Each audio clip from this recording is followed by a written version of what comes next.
IIT జేఈలో మంచి rank రానటువంటి విద్యార్థులకు బెస్ట్ ఆప్షన్ సిఏ కోర్సులు అడ్మిషన్స్ జరుగుతున్నవి. వాగర్థావివ సంపృక్తౌ వాగర్థ ప్రతిపత్తయే జగతః పితరౌ వందే పార్వతీ పరమేశ్వరౌ. ఆదిత్యాయ చ సోమాయ మంగళాయ బుధాయ చ గురుశుక్ర శనిభ్యశ్చరాహవే కేతవే నమః. శృంగేరి జగద్గురు పీఠాధిపతులకి, కంచి పీఠాధిపతులకి నమస్కారములు తెలియచేసుకుంటూ కార్యక్రమాన్ని ప్రారంభిద్దాం. వీక్షించేటువంటి ప్రేక్షకుల్లో చాలామంది గత కొన్ని నెలలుగా ఈ పక్ష ఫలాల గురించి మనం తెలియచేస్తున్నాం. రాశి ఫలాలు చాలామంది ఎంతోమంది ఆదరిస్తున్నారు. వాళ్ళ నిజ జీవితంలో చాలామంది నిజంగా జరుగుతున్నాయండి, మీరు చెప్పినట్టే జరుగుతున్నాయి, ఏ రోజుకు ఆ రోజుకి సంబంధించినటువంటి ఖర్చు కానీ ఆదాయం కానీ అలాగే ఉంటుంది, ఇక మానసికమైనటువంటి ఒత్తిళ్లు కూడా చెప్పినటువంటి రోజుల్లో ఉంటున్నాయి అని చెప్తున్నారు. కానీ కొంతమంది మాకు ఇవేవి జరగట్లేవు ఎందుకని అని చెప్పి అడుగుతున్నారు. అయితే ఇక్కడ క్లారిటీ మీకు ఒకటి తెలియచేస్తాను. ముఖ్యంగా పేరును బట్టి కాకుండా జన్మ నక్షత్రము ఉండి జన్మ రాశి గనక ఉన్నటువంటి వాళ్ళు ఖచ్చితంగా ఆ రాశే చూసుకోవాలి. అది ఒకటి పాయింట్ గుర్తుపెట్టుకోవాలి. ఇక రెండో పాయింట్, చాలామంది ఈ జొడాయిక్ సైన్ సన్ ప్రకారం కనుక రవి ప్రకారం సూచించబడినటువంటిది. అంటే ఏంటి, జూలై 23 నుంచి ఆగస్టు 23 వరకు సింహరాశికి సంబంధించినటువంటి వాళ్ళు. ఈ జూలై 23 నుంచి ఆగస్టు 23 మధ్యలో పుట్టిన వాళ్ళు సింహరాశి చూసుకుంటున్నారు. అది తప్పు.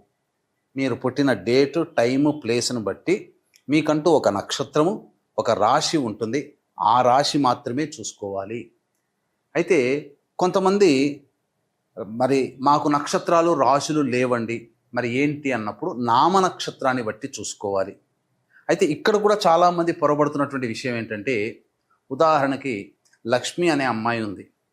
ఆ అమ్మాయి చూచే చోళ కాబట్టి లక్ష్మి అని అంటే అశ్విని నక్షత్రంగా భావించుకొని మేషరాశిగా భావించుకొని మేషరాశి ఫలాలు చూస్తున్నారు. కానీ ఆ లక్ష్మి అనే అమ్మాయికి తెలుసు తాను కన్యారాశిలో పుట్టాను అని చెప్పి. కన్యారాశి చూడకుండా నామనక్షత్రమైనటువంటి అశ్విని నక్షత్రం సూచించే లక్ష్మి అనే పేరుని సూచించే మేషరాశిని చూసుకోవడం వల్ల ఆ అమ్మాయికి ఫలితాలు తారుమారవుతాయి. కాబట్టి ఏత వాత చెప్పొచ్చేది ఏమిటంటే, కంక్లూజన్ ఒకే మాటలో చెప్పాలంటే, మీకు జన్మ నక్షత్రము ప్రకారము జన్మ రాశి ఉంటుంది. ఆ రాశిని బట్టే చూడాలి తప్ప సన్ జొడాయిక్ సైన్ అనగా ఈ మంత్లో పుట్టిన వాళ్ళు ఈ రాశి అని చెప్పుకుంటారు కదా, అది తప్పు. అది ఫాలో కాకూడదు. అలాగే మీకు జన్మ నక్షత్రము జన్మ రాశి తెలియకపోతేనే అప్పుడు నామ నక్షత్రాన్ని బట్టి చూసుకోవాలి. ఇది క్లారిటీగా అందరూ గమనించగల ప్రార్థన. అప్పుడే ఇప్పుడు నేను చెప్పబోయే ప్రతి పక్ష ఫలాలు చెప్పబోయే ఫలితాలు మీకు దాదాపుగా 90% మీకు సూట్ అవుతాయని చెప్పవచ్చు. ఇక గమనించుకున్నట్లయితే 12 రాశులకి సంబంధించినటువంటి ఫలితాలు మనం తెలుసుకునే ముందు ఈ యొక్క జూన్ 1వ తారీఖు నుంచి 15వ తారీఖు వరకు గ్రహ సంచారం ఏ విధంగా ఉందో తెలుసుకుందాం. యాజ్ యూజువల్గా శని మీనరాశిలో, రాహు కుంభరాశిలో, కేతు సింహరాశిలో, అలాగే శుక్రుడు మేషరాశిలో మరియు వృషభ రాశిలో రవి సంచారము, 6వ తారీఖు వరకు బుధుడు వృషభ రాశిలో, 7వ తారీఖు నుంచి బుధుడు మిథున రాశిలో, అలాగే గురువు మిథున రాశిలో, కుజుడు 6వ తారీఖు వరకు కర్కాటక రాశిలో, తదనంతరం 7వ తారీఖు నుంచి కుజుడు సింహరాశిలో మరియు కేతు కూడా సింహరాశిలోనే సంచారం చేస్తున్నాడు. కాబట్టి దీన్ని బట్టి ఫలితాలు ఆయా రాశుల వారికి ఏ విధంగా ఉండబోతుందో మనం తెలుసుకునే ప్రయత్నం చేద్దాం. ద్వాదశ రాశులలో భాగంగా 11వదైనటువంటి కుంభరాశిలో జన్మించినటువంటి వారికి జూన్ 1వ తారీఖు నుంచి 15వ తారీఖు వరకు ఏ విధంగా ఉండబోతుందో తెలుసుకునే ప్రయత్నం చేద్దాం. రాహువు జన్మరాశిలోనే, కేతు సింహరాశిలో ప్రభావం వెరసి అన్ని విధాలుగా ముందడుగు వేసి మొండి ధైర్యంతో, నన్ను ఏదైనా కానీ ఆత్మవిశ్వాసంతో మొండి ధైర్యంతో ముందడుగు వేసేటువంటి అవకాశాలు కలుగుతాయి. ఇక 6వ తారీఖు వరకు కర్కాటక రాశిలో కుజుడు సంచారం చేస్తున్నటువంటి కారణం చేత అద్భుతంగా ఉంటుంది. అంటే అన్ని విధాలుగా జయం అనేటువంటిది కలుగుతుంది. ముఖ్యంగా ఇతరులతో ఉన్నటువంటి సమస్యలు ఏవైతే ఉంటాయో అవన్నీ పరిష్కరించుకుంటారు. ముఖ్యంగా లోన్లు శాంక్షన్ అయ్యే అవకాశం ఉంటుంది. రావాల్సినటువంటి రాని బాకీలు వసూలవుతాయి. అలాగే భూ వివాదాలు, ఆస్తి తగాదాలు 6వ తారీఖు లోపల పరిష్కారం చేసుకోగలిగితే మేలు. 7వ తారీఖు నుంచి కుజుడు సింహరాశిలో సంచారం చేస్తున్నటువంటి కారణం చేత మొండి ధైర్యము ఆత్మవిశ్వాసం స్థానంలో అతి ఆత్మవిశ్వాసము అతి మొండితనము పెరగడం, ఈ కారణం చేత అందరినీ కూడా చులకనగా చూసేటువంటి స్వభావం పెరుగుతూ ఉండడము, మీరే గొప్ప అనే స్థాయికి వెళ్ళిపోవడము, ఈ కారణం వల్ల చాలా మటుకు ముందు ముందు భవిష్యత్తులో సమస్యల వలయంలో చిక్కుకునే సంఘటనలకి మీరు పునాది వేసుకుంటారు. కాబట్టి తగ్గి ఉండే ప్రయత్నం చేయండి.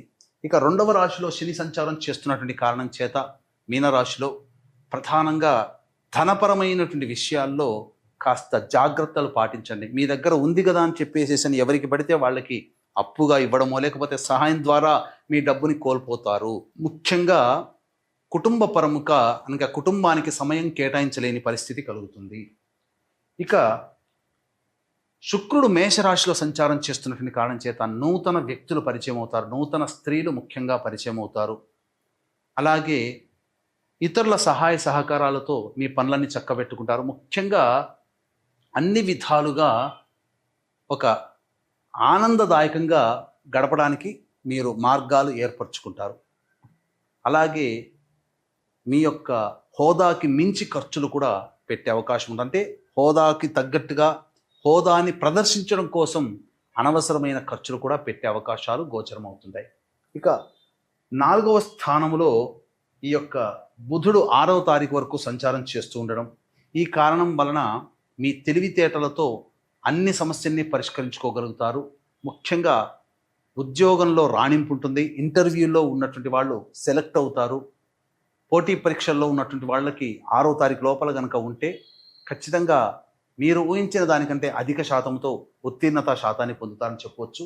అయితే అర్ధాష్టమ రవి ప్రభావము చేత చేస్తున్నటువంటి వృత్తి ఉద్యోగ వ్యాపారాల్లో కొన్ని ఒడిదుడుకులు ఈ రవి వృషభ రాశిలో సంచారం చేస్తున్నటువంటి కారణం చేత పొందే అవకాశం ఉంటుంది. ముఖ్యంగా ప్రభుత్వపరమైనటువంటి దండనలు విధించే అవకాశం ఉంటుంది. ఈ కుంభరాశిలో జన్మించినటువంటి వారికి వాహన చలాన్లు పడేటువంటి అవకాశాలు ఎక్కువగా ఉంటాయని చెప్పవచ్చు.